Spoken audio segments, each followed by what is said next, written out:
शेखपुरा जिले की ओर। शेखपुरा में कुल 2 विधानसभा सीटें आती हैं। रुझानों के अनुसार आरजेडी कांग्रेस गठबंधन और जेडीयू बीजेपी गठबंधन दोनों को एक एक सीट पर बढ़त मिलती दिख रही है। जनस्वराज और एआईएमआईएम यहाँ भी शून्य पर ही नजर आ रहे हैं। शेखपुरा का मुकाबला सीधे तौर पर दो बड़े गठबंधनों के बीच बराबरी पर खड़ा है।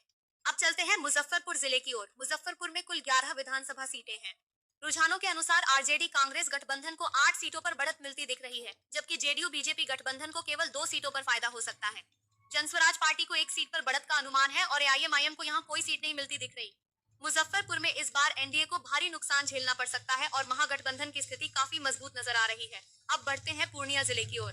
पूर्णिया में कुल 7 विधानसभा सीटें हैं। यहाँ रुझानों के अनुसार जेडीयू बीजेपी गठबंधन को 2 सीटों पर और आरजेडी कांग्रेस गठबंधन को 5 सीटों पर बढ़त मिल सकती है।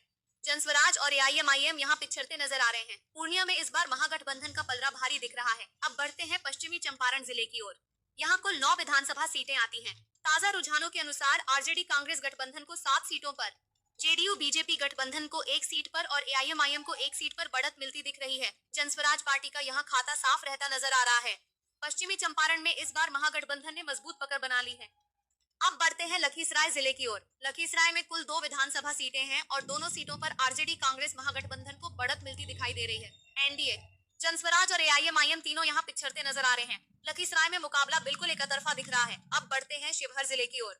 शिवहर में केवल 1 विधानसभा सीट है और इस सीट पर भी आरजेडी कांग्रेस गठबंधन को बढ़त मिलती दिखाई दे रही है। एनडीए, जनस्वराज और एआईएमआईएम का यहाँ खाता खुलने की संभावना नहीं है। अब बात करते हैं बक्सर जिले की।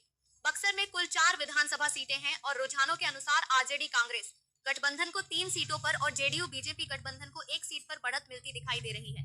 जनस्वराज और एआईएमआईएम यहाँ पिछड़ते हुए नजर आ रहे हैं। बक्सर में इस बार महागठबंधन का पलड़ा भारी है और एनडीए को नुकसान उठाना पड़ सकता है। चलिए दोस्तों, सबसे पहले बात कर लेते हैं बिहार के गया जिले की। गया जिले में कुल 10 विधानसभा सीटें आती हैं। ताजा रुझानों के अनुसार यहाँ नीतीश कुमार की जेडीयू बीजेपी एनडीए गठबंधन को 5 सीटों पर बढ़त मिलने का अनुमान है, जबकि तेजस्वी यादव की आरजेडी कांग्रेस महागठबंधन को भी 5 विधानसभा सीटों पर फायदा मिलता दिख रहा है। जनस्वराज पार्टी और एआईएमआईएम दोनों का खाता यहाँ खुलता नहीं दिख रहा। गया